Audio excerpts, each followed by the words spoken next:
Exactement. Et puis, au fond, c'est une attitude très rationnelle aussi et très terre-à-terre. C'est-à-dire que les êtres humains cohabitent, vivent ensemble avec des valeurs, certaines valeurs qu'ils partagent et d'autres valeurs qu'ils ne partagent pas. Pas qu'ils ne partagent pas parce qu'ils ne peuvent pas se voir tous les matins ou quoi que ce soit, qu'ils ne partagent pas parce qu'ils ont une vision différente des choses. Et en fait, l'islam appelle au vivre ensemble à chaque fois. Il permet justement aux différentes communautés existantes, exactement, de vivre ensemble et de manière pacifique. D'ailleurs, je voulais lire un document qui est un peu court, c'est pas très long, mais comme ça on pourra, quand on verra ce que le prophète lui-même a dit à une communauté chrétienne au Sinaï, donc il s'agit de de Sainte Catherine, sont les moines de Sainte Catherine, qui en fait sont les moines du monastère le plus ancien dans le monde en existence, donc c'est une place très historique. Alors, c'est en 628 qu'une délégation de ces moines est allée voir le prophète Mohammed sallallahu alayhi wa sallam pour lui demander sa protection. Et il leur donna une charte qui leur a garanti non seulement des droits pour eux, mais des droits pour les chrétiens à tout jamais. Et donc il a dit ici, je vais le citer, et après je vais faire un petit commentaire là-dessus. Donc il dit, ceci est un message de Mohammed, fils d'Abdullah, constituant une alliance avec ceux dont la religion est le christianisme. Que nous soyons proches ou éloignés, nous sommes avec eux. Moi-même, les auxiliaires de Médine et mes fidèles, nous nous portons à leur défense, car les chrétiens sont mes citoyens. Et par Dieu, je résisterai contre quoi que ce soit qui les contrarie. Nulle contrainte sur eux à aucun moment. Leurs juges ne seront point démis de leurs fonctions, ni leurs moines expulsés de leur monastère. Nul ne doit jamais détruire un édifice religieux leur appartenant, ni l'endommager, ni en voler quoi que ce soit, pour ensuite l'apporter chez les musulmans. Quiconque en vole quoi que ce soit viole l'alliance de Dieu et désobéit à son prophète. En vérité, les chrétiens sont mes alliés et sont assurés de mon soutien contre tout ce qui les indispose.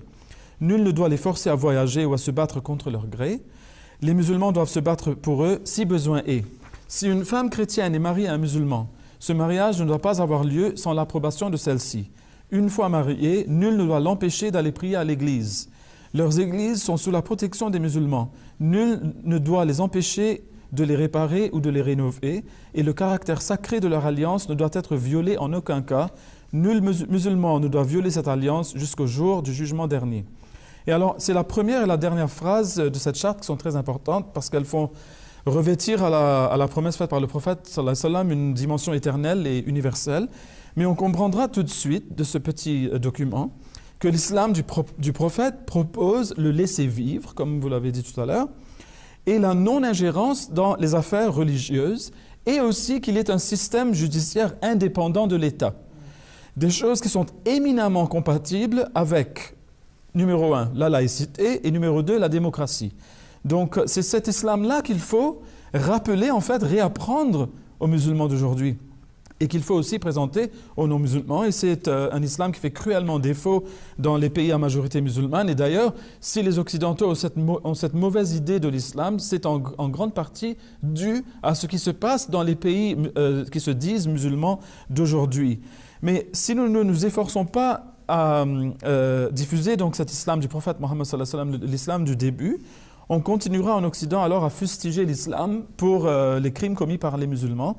Et cela équivaudra un peu à haïr l'automobile pour les accidents causés par le chauffard, ou bien à condamner la loi du pays à cause des actions barbares de ceux qui la méprisent.